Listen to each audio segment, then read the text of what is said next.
Assalamualaikum warahmatullahi wabarakatuh. Di sini saya akan menjelaskan terkait pertumbuhan perekonomian di Kota Surakarta. Pada tahun 2022 tercatat mengalami pertumbuhan positif, yaitu sebesar 6,25%, lebih tinggi dibandingkan capaian pada tahun 2021 yang tumbuh 4,01%. Berikut adalah penjelasan dari pihak BPS yang sudah saya wawancarai. Selamat pagi, mohon maaf saat ini saya sedang melakukan wawancara dengan Ibu. Bernama siapa? Nama lengkap? Nama lengkap ya, Maria Anna Bernadetta Herminawati. Baik, terima kasih. Di sini saya Pristansyah Ananda Khori Fadli dari mahasiswa S2 UNS meminta izin kepada Ibu untuk melakukan wawancara agar memenuhi tugas UTS Ekonomi Makromedia saya dengan pengabdi dosen Bapak Malik Cahyatin SE MSI dengan mengambil tema berkaitan dengan pertumbuhan ekonomi di Kota Surakarta. Silahkan. Langsung. Saya memanggilnya apa ini, Mas Fes? Mas Fes saja. Silahkan Mas Fes, nanti akan saya jawab sebisa saya. Untuk yang pertama, bagaimana BPS terlibat dalam perencanaan pembangunan pemerintah? Apa peran BPS dalam proses perencanaan pembangunan pemerintah di wilayah Surakarta, khususnya dalam memitigasi masalah-masalah ekonomi?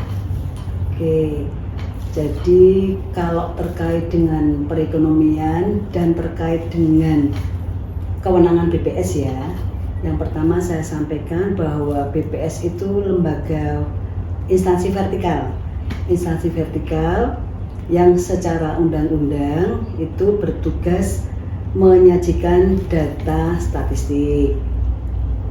Nah, terkait dengan tugas dan fungsinya kemudian dikaitkan dengan perekonomian, peran BPS apa?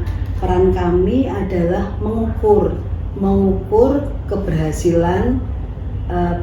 Kalau kita berbicara Kota Surakarta berarti mengukur apakah pembangunan yang dilaksanakan di pemerintah Kota Surakarta itu sudah menunjukkan hasil,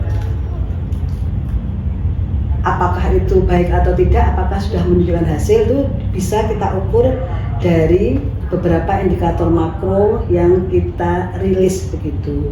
Jadi kembali ke perannya adalah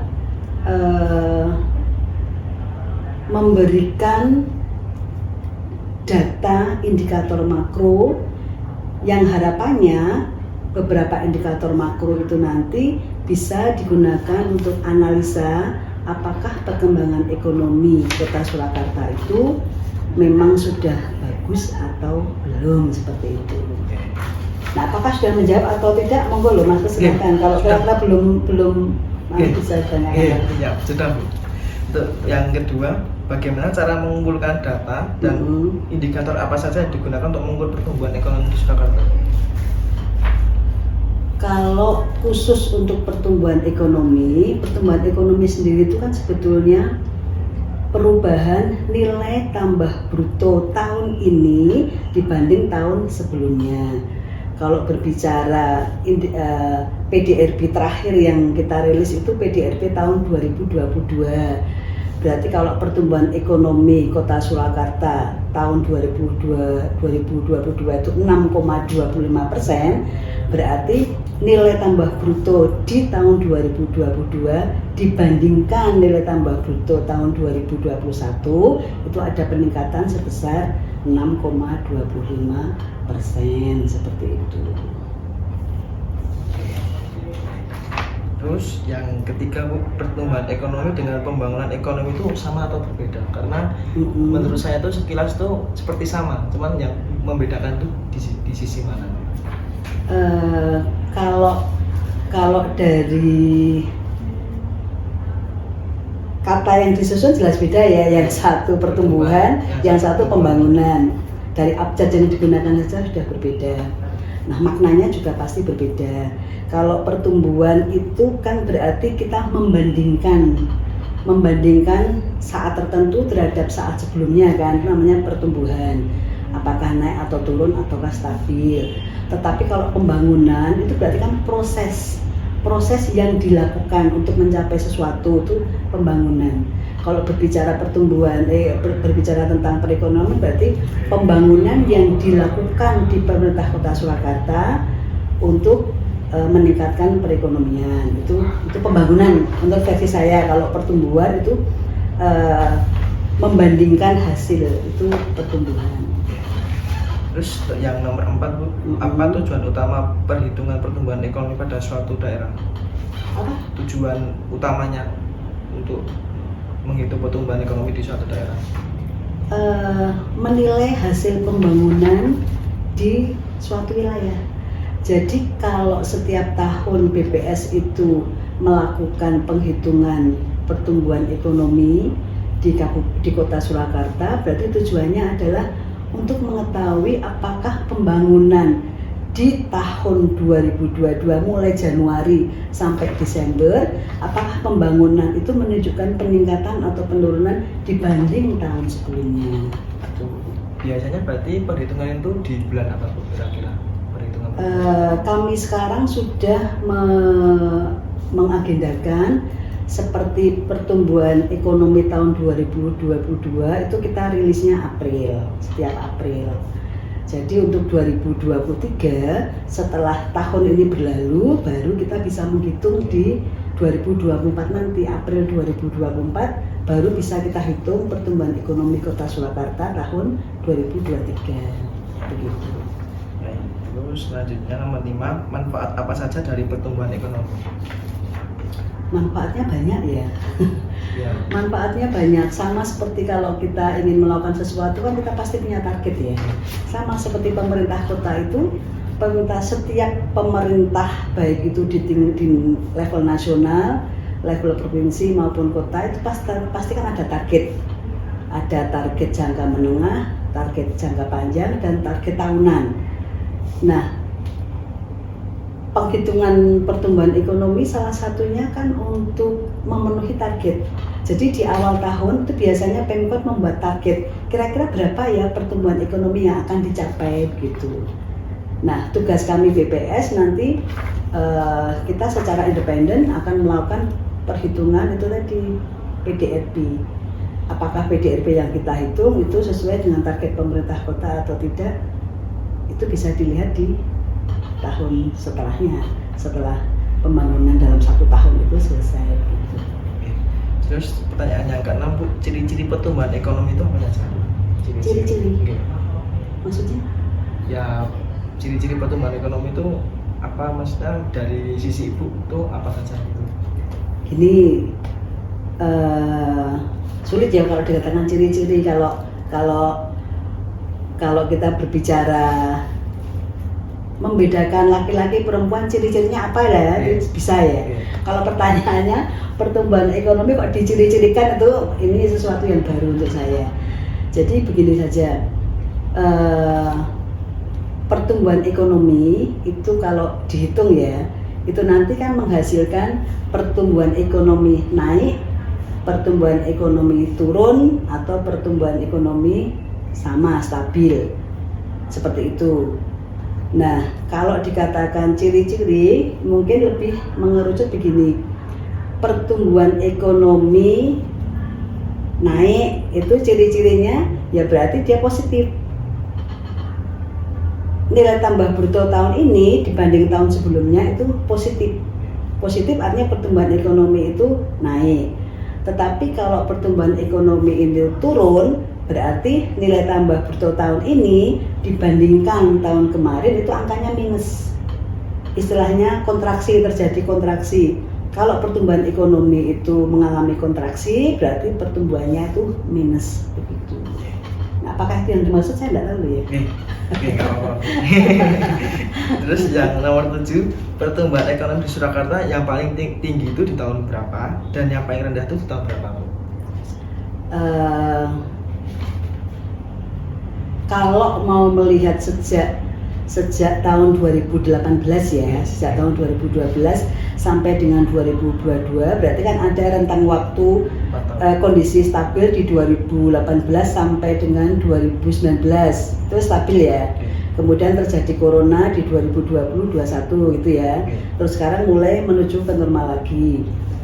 Kalau berbicara 2019 sampai sebelumnya, tahun-tahun sebelumnya itu biasanya rentangnya 5% pertumbuhan ekonominya. Tetapi kemarin pada saat terjadi COVID di tahun 2020 itu pertumbuhan ekonominya minus 1,76. Kenapa minus? Ya karena semua kegiatan ekonomi berhenti karena kasus.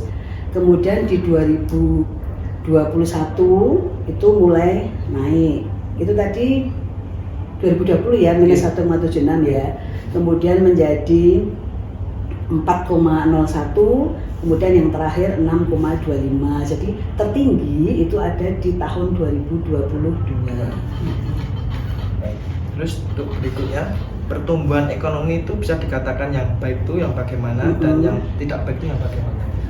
Oke, kalau berbicara pertumbuhan ekonomi, kita tidak hanya bisa melihat angka saja, seperti contohnya di 2022. Pertumbuhan ekonomi kita kan 6,25. Kalau melihat angkanya, ini merupakan yang tertinggi selama 10 tahun terakhir, 6,25. Tetapi kenapa bisa menjadi 6,25? Ini bisa terlihat tinggi karena pembandingnya adalah tahun 2021 yang pertumbuhannya hanya 4,01. Jadi 6,25 itu perubahan nilai tambah bruto dari tahun 2022 dibanding 2021. Karena 2021 itu baru proses perubahan dari yang tadinya pembatasan, itu namanya apa? Pembatasan saat kita corona itu. Karena kita ada pembatasan itu. Tapi ada pembatasan wilayah itu loh, kan nggak boleh keluar itu loh. Nah, karena ada pemerintah memberlakukan itu, berarti kan belum kembali ke kondisi normal. 2022 itu masih proses. Jadi kenapa kelihatan tinggi? Karena yang dipakai untuk pembanding nilainya kan rendah, 4,01 kan, bukan dari 5 lah. Nah, jadi kelihatan tinggi. Nah, kalau tadi pertanyaannya pertumbuhan ekonomi yang baik yang seperti apa gitu ya. Yang baik itu sebetulnya pertumbuhan ekonomi itu kalau kita ibaratkan kue gitu ya. Kalau kue hasil pertumbuhannya itu misalkan ibaratnya seperti inilah, seperti kue tart gitu ya. Kalau kue ini kemudian bisa dinikmati oleh 20% yang berpendapatan tinggi, bisa dinikmati oleh 40% pendapatan menengah dan 40% yang berpendapatan kecil. Itu kalau kuenya yang dinikmati oleh 40% yang berpendapatan rendah itu semakin meningkat, itu berarti kesimpulannya kan berarti kue hasil pembangunan itu dinikmati oleh hampir masyarakat toh. Nah, kalau kue pembangunannya itu ternyata hasil hitungan secara statistik hanya dinikmati oleh kelompok tertentu, misalkan hanya oleh 20% yang berpenghasilan tinggi, berarti hasil pembangunan itu sebenarnya kurang bermakna. Kenapa? Karena mau setinggi apapun pertumbuhan ekonominya, tapi kalau yang menikmati ternyata hanya di kalangan menengah ke atas, berarti kan belum bisa dirasakan oleh masyarakat secara umum. Jadi pemaknaannya itu saja. Terus untuk pertanyaan berikutnya, apakah pertumbuhan ekonomi di Surakarta ini sudah stabil atau belum?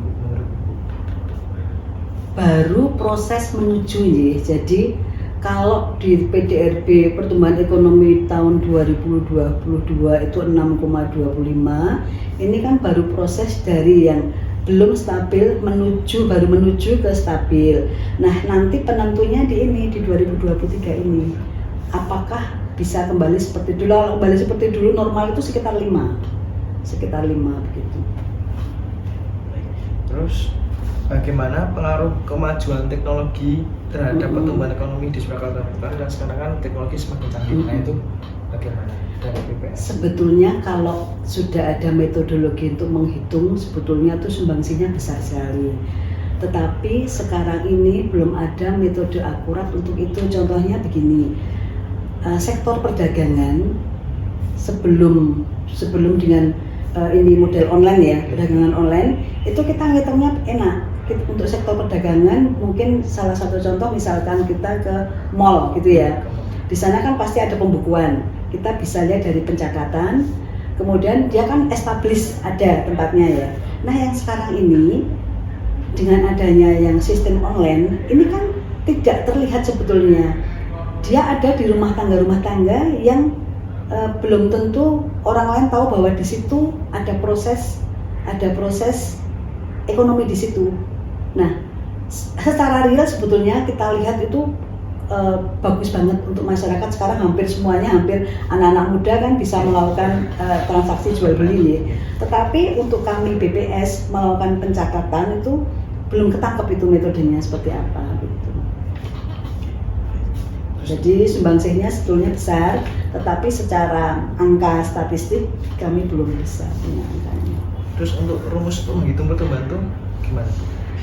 Rumusnya panjang, itu butuh mungkin beberapa semester kalau kuliah ya. Tapi yang jelas gambaran kasarnya saja adalah PDRB itu sebetulnya kan jumlahan dari nilai tambah bruto dari 17 kategori kegiatan ekonomi.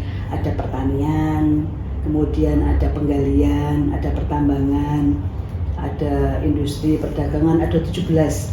Nah, dari masing-masing kategori itu kita hitung nilai tambah brutonya. Nah, contoh saja di industri sendiri itu kan ada subkategori banyak banget. Itu masing-masing harus dihitung NTB-nya. Saja Bu. Ya, cukup. Insya Allah sudah baik. Itu saja wawancara saya hari ini. Apabila ada salah kata yang kurang berkenan dari saya maupun pribadi saya mohon maaf sebesar-besarnya Bu. Mas Bos, moga-moga menambah wawasan tentang pertumbuhan ekonomi, kemudian bisa menghasilkan nilai yang bagus di S2-nya nanti.